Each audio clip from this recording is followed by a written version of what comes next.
Bueno, buenas noches. Tenemos una presentación de la materia tecnología farmacéutica de los sólidos y mi equipo está conformado por Naomi Carolina Hernández Mateos, Lidia Fernanda Barranco Montiel, Luis Ángel Avilés y Isaac Sánchez Jiménez, su servidor.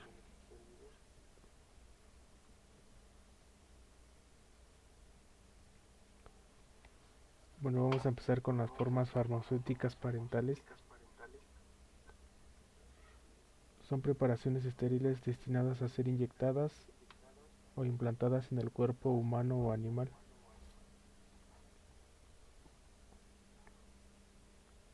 las cuales se van a dividir en intravascular y extravascular. La intravascular se va a dividir en intraarterial, intracardíaca, intravenosa, y la extravascular se va a dividir en intradérmica, intraperitoneal, intratecal, epidural, intramuscular, subcutánea e intraarticular.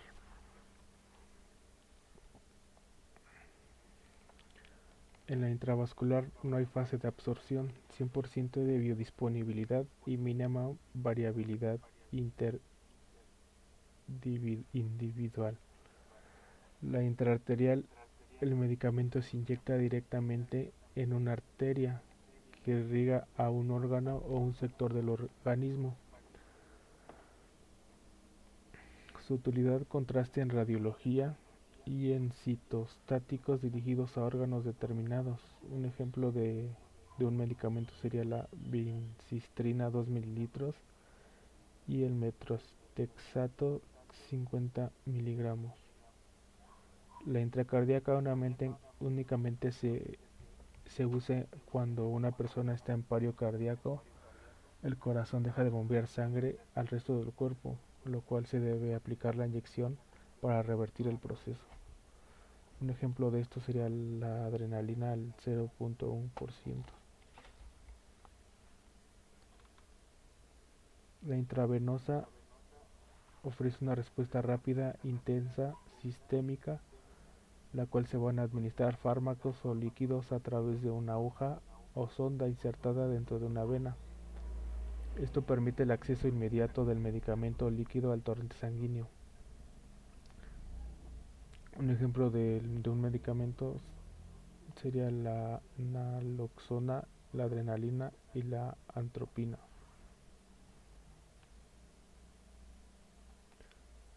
La extravascular implica absorción, la cual se fundamenta a nivel de los capilares sanguíneos. Intradérmica para la administración de fármacos, generalmente anestésicos locales. Un ejemplo de medicamento intradérmico que se administra por vía intradérmica sería la vacuna contra el bacilo de Calmette. Otra vía de administración extravascular sería la intraperitoneal. Se emplea para la diálisis peritoneal, dado que su superficie de absorción es muy amplia y la absorción rápida. La intratecal es la administración de un fármaco directamente en el espacio subaracnoideo para evitar la barrera hematoencefálica para entrar directamente al sistema nervioso central.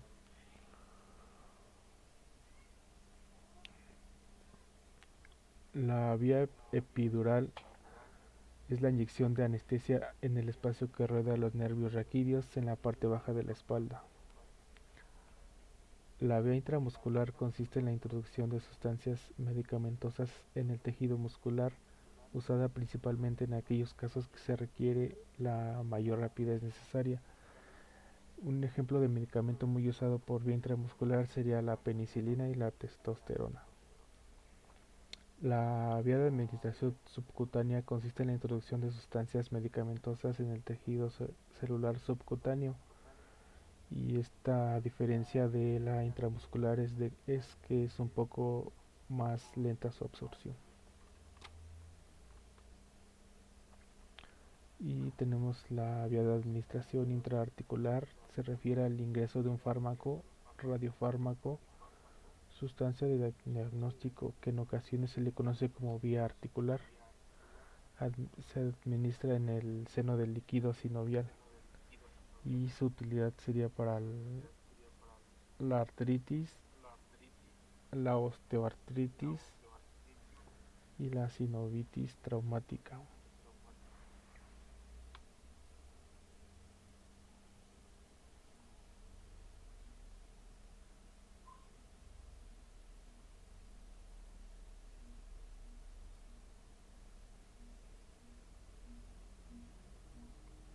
Hablaremos acerca de los tipos de inyectables. Hay pequeño a grande. En eso depende del volumen. Tenemos la preparación inyectable tipo soluble. Son disoluciones acuosas de uno o varios principios activos. Suelen constar de principios activos de disolventes, sustancias auxiliares o excipientes. Para la preparación inyectable de tipo suspensión, son sistemas dispersos donde las partículas sólidas del principio activo están dispersadas en un vehículo en el que son insolubles. Se suelen añadir soluciones reguladoras, agentes de suspensión o conservantes antimicrobianos que están destinados a las vías intramuscular y subcutánea.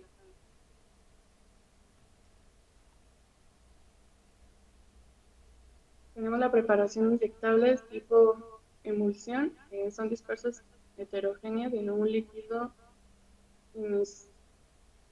miscibles en otro agente emulsificante cuya función es impedir la coalescencia de las gotículas dispersas. Su principio de uso es para la intramuscular.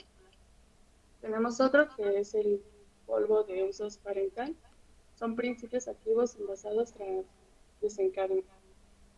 desecación y que han de ser disueltos o suspendidos en vehículos estériles antes de su administración. Después tenemos los implantes, que generalmente son objetos sólidos, pequeños, estériles, de forma cilíndrica, preparados por compresión y destinados a ser implementados subcutáneamente. Estos implantes deben poseer excipientes completamente biodegradables y atóxicos. Perdón. Ahora hablaremos de los inyectables de gran volumen, inferior a 100 mililitros. Son soluciones estériles de volumen igual o superior a 100 mililitros, destinadas a ser inyectadas a través de la piel o las mucosas. Se presentan diferentes tipos de preparados. Son soluciones de gran volumen para uso intravenoso. Son soluciones para irrigación, soluciones para diálisis y soluciones para cardioplégica. Hablaremos de la clase A. Existen tres tipos de áreas. Está el grado A, que son operaciones con alto riesgo de contaminación microbiológico. Está el grado B, entorno para la zona de grado A, preparación y llevado aséptico. Y está el grado C y D, que son fases menores.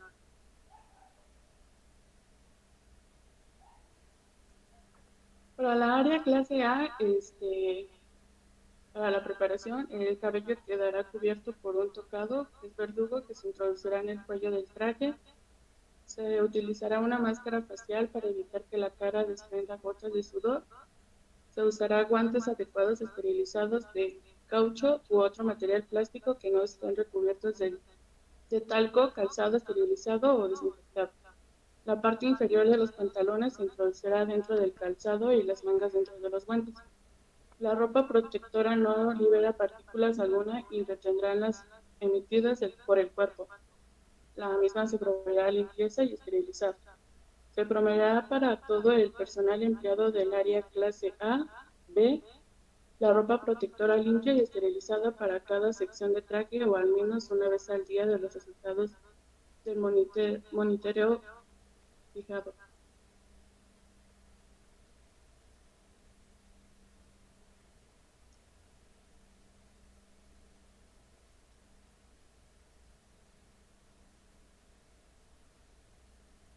Después hablaremos de los requisitos para un sistema crítico, la temperatura y el porcentaje de las áreas que alimentan, el volumen de inyección del aire, diferencial de presión entre las áreas, número de cambios del aire, conteo de partículas, flujo de aire, niveles de limpieza, velocidad de flujo y pruebas de integridad de los filtros EPA.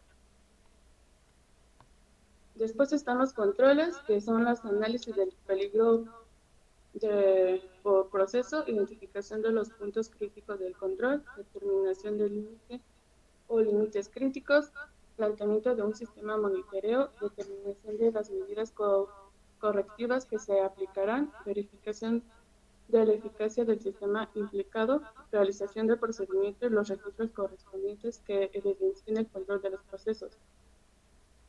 Después está el equipo, está el periodicidad, las lecturas de presión diferencial deben de tomarse a diario para descartar problemas de desempeño, control de temperatura y humedad, ductos, asepsia. Los uniones de los ductos deben contar con su sello resistente al ambiente y que evite el crecimiento de hongos, levaduras o bacterias. Balanceo del aire del sistema. Todos los sistemas de HVAC deben garantizar que la cantidad requerida del aire pase por los difusores o las rejillas de retorno. La validación es de los elementos esenciales para el cumplimiento de la BPF, que permite demostrar las funcionalidades del sistema. Se trata de un conjunto de cualificaciones realizadas por especialistas del sector. Y bueno, después están los sistemas de agua y aire. El sistema de aire debe controlarse de tal manera que cumpla con los parámetros en su diseño: flujo, velocidad, diferenciales de presión, cantidades de partículas, humedad, temperatura, biocarga y ruido. Se debe contar con indicadores y o alarmas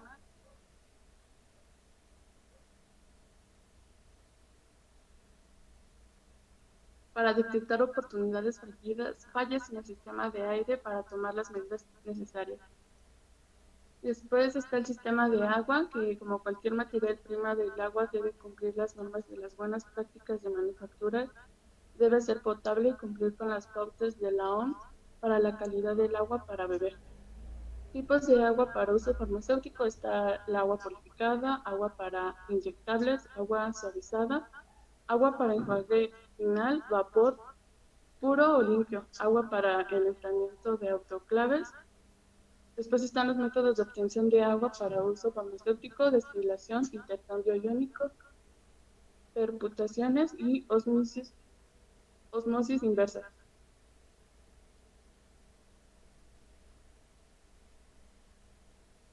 Sigue los polvos inyectables. Los polvos inyectables son sustancias sólidas y estériles, distribuidas en sus envases definitivos. Después de su agitación con el volumen prescrito de un líquido estéril especificado, producen rápidamente disoluciones o suspensiones uniformes. Tras su disolución o suspensión, la preparación satisface las exigencias prescritas para las preparaciones inyectables o las preparaciones para perfusión. Su proceso consta de cuatro pasos. Que primero es la molienda, el secado, tamizado y al final es el mezclado.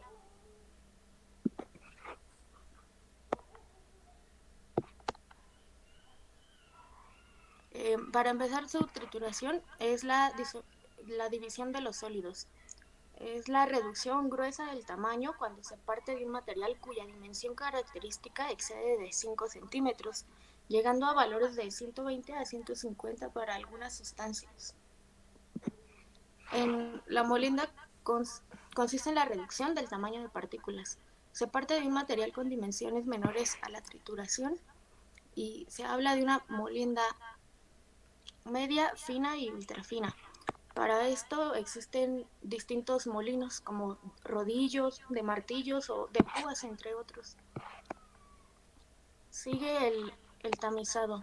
Es la operación unitaria que tiene por objetivo separar las distintas fracciones de una mezcla pulverulenta o granulado en función de su tamaño. El equipo pues es un tamizador y tamices es un recipiente con base agujerada o malla, con coberturas de dimensiones determinadas y específicas.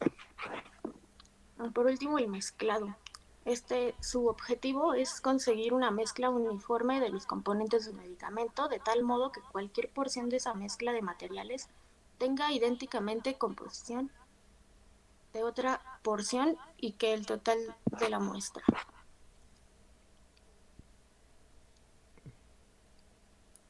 Y las operaciones unitarias. Esto se define como un área del proceso donde se incorporan materiales, insumos o materias primas. Aquí ocurre una función determinada, ya sean actividades básicas que forman parte del proceso. Luego, las operaciones unitarias implican un cambio físico o transformación química como separación, cristalización, evaporación, filtración, polimerización, isomerización y entre otras reacciones. Eso es parte indivisible del proceso de transformación de la materia prima en un medicamento.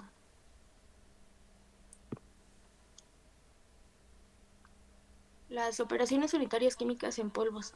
Sus características químicas es la abrasidad, corrosividad, oxiviabilidad y la higroscopicidad. Igual cuenta con características toxicológicas. Las operaciones unitarias físicas es la uniformidad de las preparaciones unidosis, uniformidad de contenido, uniformidad de masa y endotoxinas bacterianas, pirógenos. Excipientes. Estos son sustancias que acompañan al principio activo para ayudar en la formulación, conservación o administración de medicamentos. Su principal característica es que carecen de actividad farmacológica. Sus objetivos es mantener la apariencia como el color y protege los ingredientes activos. También actúan como conservadores y antioxidantes. Evitan o disminuyen el mal sabor y olor. Y son deslizantes. No se encuentran en los sobres, ya que son insolubles en agua y forman natas. Y se usa como talco o sílice coloidal.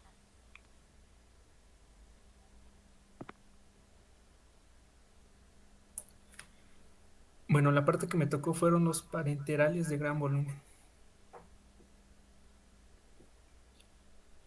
Los parenterales de gran volumen son soluciones o emulsiones inyectables en una base acuosa estéril y pirógenas, acondicionadas en un recipiente para un uso único que contiene un volumen igual o mayor a 100 mililitros. Estas son inyectables a través de la piel o las mucosas, de tal manera que pasan directamente por los vasos sanguíneos, órganos, tejidos o heridas. Para la elaboración de esta se tiene una metodología específica, la cual está presente en la esterilidad, pirógenos y partículas de las materias, ya que esta formulación de estos preparados no incluyen conservantes. En las condiciones generales se tiene que obtener una autorización previa de fundamentos por parte de una autoridad sanitaria, ya que la fabricación de dichos productos puede ser realizada bajo responsabilidad técnica de un profesional, habilitando el acuerdo de legislación vigente de cada país, siendo que cada producto debe estar registrado y autorizado en un organismo sanitario nacional competente.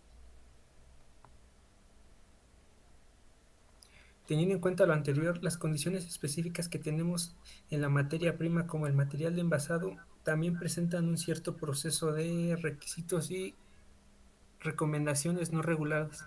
Para ello tenemos que la materia prima es el agua y las demás materias primas utilizadas en productos de soluciones parentales de gran volumen, la cual deben responder a requisitos de calidad y en caso del material de envase, el material de envase se divide en dos apartados, el de vidrio y el de plástico. Estos dependiendo cómo se utilicen para las soluciones de gran volumen. En el apartado del proceso de esterilización tenemos que la esterilización de soluciones parentales de gran volumen debe realizarse sobre el producto envasado y cerrado, empleando calor húmedo con condiciones específicas de tiempo, temperatura y precisión. Con ello, la validación del proceso de control, la cual debe incluir estos estudios de control biológico de distribución y temperatura de penetración de calor.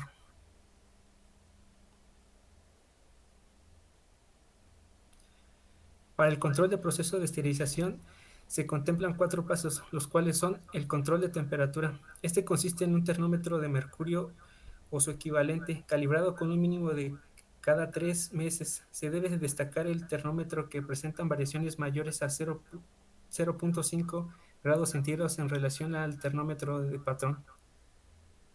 El control de precisión con nanómetro o su equivalente, que debe ser calibrado como mínimo una vez cada 3 meses de acuerdo con las especificaciones del equipo.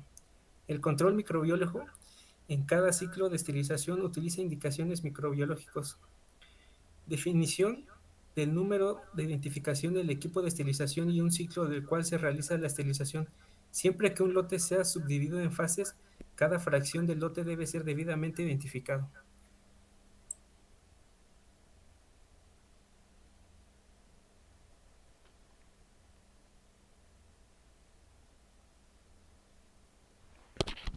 Bueno, esto ha sido todo y muchas gracias.